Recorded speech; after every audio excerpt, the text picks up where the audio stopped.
The reading is taken from the book of Ecclesiastes, chapter 12, verses 9 to 14, and it's on page 679 of the Pew Bibles.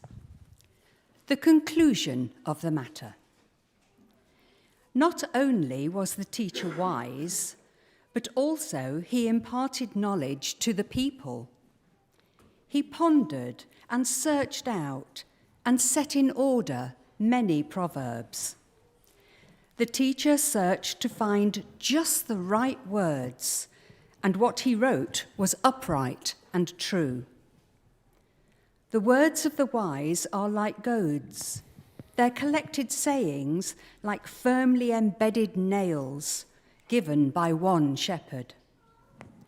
Be warned, my child, of anything in addition to them. Of making many books there is no end, and much study wearies the body. Now all has been heard. Here is the conclusion of the matter. Fear God and keep his commandments, for this is the duty of all mankind. For God will bring every deed into judgment, including every hidden thing, be it good or evil. This is the word of the Lord. Thanks be. And our second reading is on page 972 in the Church Bibles. It's Matthew chapter 7, beginning at verse 24. Therefore, everyone who hears these words of mine and puts them into practice is like a wise man who built his house on the rock. The rain came down, the streams rose, and the winds blew and beat against that house, yet it did not fall, because it had its foundations on the rock. But everyone who hears these words of mine and does not put them into practice is like a foolish man who built his house on sand. The rain came down, the streams rose, and the winds blew and beat against that house, and it fell with a great crash. This is the word of the Lord. Thanks be to God. Well, we're going to turn back to page 679 in the Church Bible to that first reading we had from Ecclesiastes, the conclusion of the matter. But here's the thing, I have come to the thinking and realization that Ecclesiastes is a book that once you get to the end of it, you really do need to go back and read it all over again. So starting next Sunday, we're going to start again at the book of... No, we're not going to do that at all, not at all. But this is a book, I think, that you're meant to keep reading and rereading. So we won't do it on Sundays, but I would invite you, now as we come to the end of Ecclesiastes, to start again and to have a go at reading it again. And to help you, there's a book that I found very useful in my reading around Ecclesiastes. It's called Living Life Backward by David Gibson. And we can get copies relatively cheaply. So if a lot of us want to have one of these, it'll cost you only £9. If a few of us want it, it will cost you £10. There's a sign-up sheet at the back of the church building. Please do put your name down. You don't need to pay yet. If you'd be interested in reading this book, perhaps over your summer holidays or sometime into September, short chapters designed to get you into some of the bits of the Ecclesiastes we've been reading together to help you go back and reread this book. But why do I say that it's a book that should be reread? Well, perhaps you picked it up. In the very last bit of Ecclesiastes that Linda read for us, we hear another voice from the teacher who's been teaching us in chapters 1 to 12 so far. Not only was the teacher wise, it's someone else who sort of speaks up at this point. And he invites us basically, whoever this narrator is, he invites us to take some steps back and to think about what we've heard. He's giving us some reflection on the rest of the content. And that kind of leads you to think, well, let's go back and see if the rest of the content of the book sort of fits with what this guy is telling us. And what he's telling you, basically, is to stick close to what you've read here. That the person who wrote all the rest of this book knew what they were talking about, they're worth listening to, and don't go too far beyond what they've written for you. So in some ways, this little ending of Ecclesiastes is not only telling you, go back and reread this and treasure what you read in Ecclesiastes, but he's giving some insight here into how we should approach, I think, the Bible in general. When it comes to these words in this book, how should we take them into our lives? How should we approach them when we come to hear them read and preached on a Sunday? How should we approach them when we open the Bible in our own time? At the heart of my job, my vocation as a minister, is to open the Scriptures and to teach people from it. At my ordination, when I became a priest or presbyter in the Church of England, the bishop stood at the front of the cathedral and said these words: "Priests are called to be servants and shepherds among the people to whom they are sent. With their bishop and fellow ministers, they are to proclaim the word of the Lord and to watch for the signs of God's new creation. They are to be messengers, watchmen, and stewards of the Lord. They are to teach and to admonish, to feed and provide for his family, to search for his children in the wilderness of this world's temptations, and to guide them through its confusions, that they may be saved through Christ forever." You hear the repeated refrain of teaching, the idea of feeding there. We sung about feeding on God's word. It's the same sort of idea. To be watchmen, to be stewards, to be messengers. The very first words I said in response in that service, I was asked the question, do you accept the Holy Scriptures as revealing all things necessary for eternal salvation through faith in Jesus Christ? My response, I do so accept them. So it is integral to my role as a vicar. It's what we do and we gather above all in our services of worship, is we hear God's word together. But that's a challenge, isn't it? Because Ecclesiastes has been a very strange and difficult book to read. And it might well be that you think that, gosh, if your life is going to be so shaped by the Bible in some of the ways I'm suggesting here, would that not be a kind of a weight on you? Mark Twain, the novelist, he imagined in one of his stories a character who was dying with the Bible, a really heavy old Bible, on top of him. And it's clearly a picture of what Twain thought happens when you take the Bible too seriously. It crushes you. The Canadian novelist, modern novelist, Douglas Copeland, who probably popularized the idea of Generation X, a particular generation of people. In one of his books, he imagines a kind of Bible-obsessed cult or something like that. And he sort of, clearly speaking from some of his own experience, talked about what it was like to encounter people like that. I'll put the quote on the screen. Thank you, Matthew. This is one of the characters speaking about these people. It always seemed to me that people who discovered religion had both lost and gained something. Outwardly, they gained calmness, confidence, and a look of purpose. But what they'd lost was a certain willingness to connect with unconverted souls. Looking a convert in the eyes was like trying to make eye contact with a horse. They'd be alive and breathing, but they wouldn't be 100% there anymore. They'd left the day-to-day world and joined the realm of eternal time. Has that been your experience of speaking to people who take the Bible seriously? Looking them in the eyes, are they all quite there? It's certainly a claim, an accusation that I've heard. So why should we reread Ecclesiastes? Why should we make this book as a whole, the Bible, central in our life? I think this conclusion gives us important insight. 3 words to help us sort of find our way through. The first is this: pleasure. Verse 10 of Ecclesiastes 12, the teacher searched to find just the right words, and what he wrote was upright and true. You can't quite see it there, but when he says just the right words, literally it is words of delight. Now, we've seen all kinds of things in Ecclesiastes that don't feel like words of delight, do they? That searing honesty with which this Ecclesiastes teacher, the other guy, up to check this part, who's been talking about, the way that life is elusive, brief, that what you hope to gain from it, you don't. It escapes your grasp. He looks the darkest evil of this world in the eyes, and he talks honestly and bluntly about it. But the narrator here is saying all that stuff is not opposed to him writing words of delight and of the purpose of this book, Ecclesiastes and the Bible as a whole, as being to bring you true pleasure in God. to delight in God and all things in relation to God. That's the point of the Bible. And you might well say, well, yes, of course, you would say that. It's your job. Listen to Marilyn Robinson, the great novelist, American modern novelist. She writes in one of her essays about how she was traveling all night one time to be home in time for church. And it occurred to her to consider in what spirit or out of what need I would do such a thing.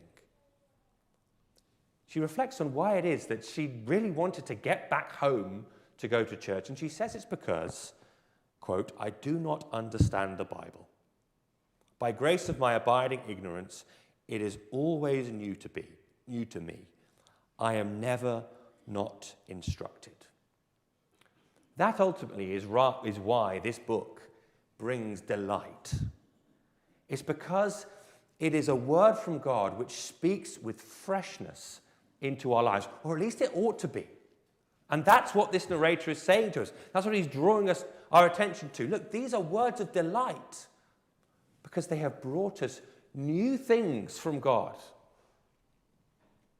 And ultimately, they have brought us those new things from God by putting things back in the order in which they should be in our lives. It's an idea that I've often quoted C.S. Lewis's essay, First and Second Things to Unpack. I won't quote it again here, but I'm sure you remember it, or just to remind you, if you make a dog the center of your life, you lose your perspective on all of reality, and you lose the proper pleasure of dog keeping.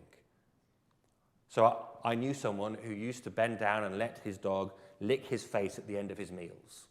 And you'd have to say that that person, they've lost their dignity to a certain extent, at least in my opinion. If you do that yourself, then, well, let's talk afterwards. But if you make your world revolve around something in this world, be it a dog, or C.S. Lewis gives the example of alcohol, or a romantic relationship, if you make that everything, then you lose your ability to enjoy that thing, and you lose your ability to live well in the world. What Ecclesiastes is doing for us is putting things back in the right order. And that's what the Bible is doing for us as a whole. Ultimately, above all, by giving us God. Or put it better, God, the Bible is God giving himself to us. Keeping on, pouring his heart out to us in love, speaking to us. So that in the light of what we learn here about him, we see all of life and approach all of life in the way we ought to do so. And the fundamental problem of the human condition is that we invert that order. We use God to get other things, or we jettison him altogether if he doesn't give us what we want. But these are words of delight to restore the good order in our lives. Pleasure is the first reason to reread Ecclesiastes and to take the Bible seriously. Second word to help us here, pain. You can't get around it, can you? In verse 11, the words of the wise are like goads. Their collected sayings like firmly embedded nails given by one shepherd. It's the example of the cattle prod. And cattle prods have, sadly in our day, been made famous by South American dictators. They're a torture device, or they're something that we would perceive would be harmful to cattle. But at least in this guy's day, they were good tools to keep sheep or cattle on the right path.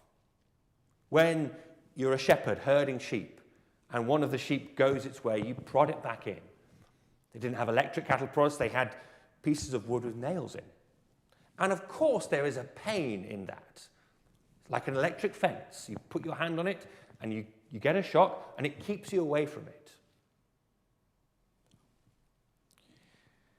Now that, I think, although it's a stark image to us, and no doubt is an image that can be abused for all kinds of horrible ends, I think even in what Marilyn Robinson was saying about why she was driving through the night to get back to church, it helps us see what this is really all about. Not about just inflicting pain on you for the heck of it. But remember what she said, that she had a delight in being instructed from the Bible, to learning new things from it. By grace of my abiding ignorance, it is always new to me. I am never not instructed. She talks in the essay about how the Bible is made new to her when she comes to learn from it. And do you notice, she says it's her ignorance. That's the issue.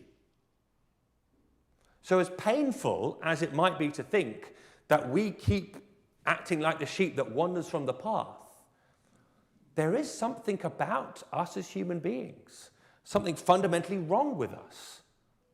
That means we do need this goad bringing us back to the truth about God. As we keep on turning second things into first things in our life, we need God to keep restoring the proper order. And that will be painful. You know, if you were told and shown that you've got a problem with alcohol, as the example C.S. Lewis gives, or you're obsessing about someone romantically who you should not be, it is painful to break away from that. And yet you are grateful for the person who in love has shown it to you. And that's what we find when we come to the Bible. It's what we find in Ecclesiastes. So in this book, which I do again commend to you, the writer David Gibson gives us two questions to act as sort of diagnostics about whether we approach the Bible in the way that this writer is calling us to. First question is this: do you expect to be surprised by it? Marilyn Robinson, driving through the night, because she always wanted to come and learn new things. Is our experience to be surprised by the Bible? Does that happen in our lives? Second question: when was the last time you submitted to the Bible and acted on what it said, even when you didn't like it? My old principal at theological college used to say, do you have a God who's able to disagree with you? And the way that God most of all disagrees with us is by speaking to us in the Bible words that we would not have said ourselves and that we find difficult. Now, you can take those difficult words and think, well, this is obviously a book from a previous time and our thoughts of God have moved on and we need to close it and get on with our lives. Or you can do what Ecclesiastes calls us to do and receive those difficult words as being like goads, prompting us to keep pursuing God above all else. And as our colleague for today put it, learning to love God in all things and above all things. And that really is the key perspective that Ecclesiastes has for us. And that's the last word for us today. Pleasure, pain, and finally, perspective. Because in those very last two verses of the book, we see the kind of application of this interplay between pleasure and pain coming together. Verse 13. Now all has been heard. Here is the conclusion of the matter. Fear God and keep his commandments, for this is the duty of all mankind. He's making the point. Make God your first thing. And the whole book has been telling us and repeating to us over and over again that as you do that, you will not be turned into that convert in the Douglas Copeland novel, who people will look at you and you won't be all there. Quite the opposite in Ecclesiastes. That is the lie that we've been believing ever since Genesis chapter 3, that if we go God's ways, they will constrict us.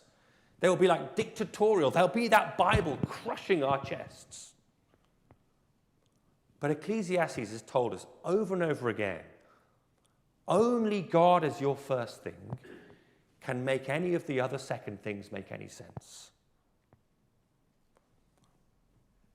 That's verse 13. Verse 14. For God will bring every deed into judgment, including every hidden thing, whether it is good or evil. What this is getting at, I think, is basically that your place and my place in the story is tiny. And yet God's is enormous. Throughout the book, we've seen things that we just do not understand in the world, that relate to our experience. Why is it happening this way? Why is that piece of suffering that I can see as being so strange and difficult to explain? Why is it happening? The book says, look, there are things that you just will not grasp in this life. situations that you will not be able to resolve, that you will not be able to even understand. But God will right every wrong in the end and bring it all to light. That is good. But of course, it's not easy to accept. And that's what Ecclesiastes has been all about from beginning to end. One thing that has helped me navigate my way through, and might help you as you go and reread it, is to think of it like a 3-story building. I'm going to put some quotes up on the screen that we'll end with and maybe help bring things together for us and perhaps prompt us to go and reread. The first story, Life Under the Sun. The writer who wrote this, Bobby Jameson, has a really helpful way of putting it. Only by realizing, he says, only by realizing that every earthly good is finite and fleeting can you begin to enjoy any of them rightly. Only by refusing to grasp for gain can you begin to receive each good as a gift. Don't wrap your heart as tight as you can around your most cherished good, or you'll break both. Don't try to satisfy your soul with work or knowledge or pleasure or money or power, or each one will leave you emptier. Happiness comes not from storing gain, you can't, or wishing time would freeze, it won't, but from renouncing control. That is life under the sun. That's the first story. And Ecclesiastes has pushed that and explored that in all kinds of directions. There's a second story, if you like, that Ecclesiastes sometimes goes to, which is life under the sun still, but life with God. And he goes on. Next slide. Each lawful delight, food and drink and work and marriage, the slow joys of nurture, everything that makes the wire between your heart and the world hum, is sent into your life by the same gleeful giver who gave you life. Each source of happiness in your life is a comet trailing celestial glory that discloses an origin beyond all you can see. A gift is undeserved and undemandable. He goes on. You can't summon a gift by scheduling it, purchasing it, or earning it. All you can do with a gift is receive and enjoy it. And the better you know the giver, the more of him you'll see in each gift, and the better you'll receive each gift. God is happy, and he created the world so that creatures could share his joy. God created the world not from a deficit of happiness, but from an abundance. Happiness comes from receiving the gift and recognizing the giver. So story one, there is a giftedness to life that you have to just receive. Second story, you have a giver who gives those gifts to you, and life under the sun is one of receiving that gift. But every now and then we go one story up, story 3.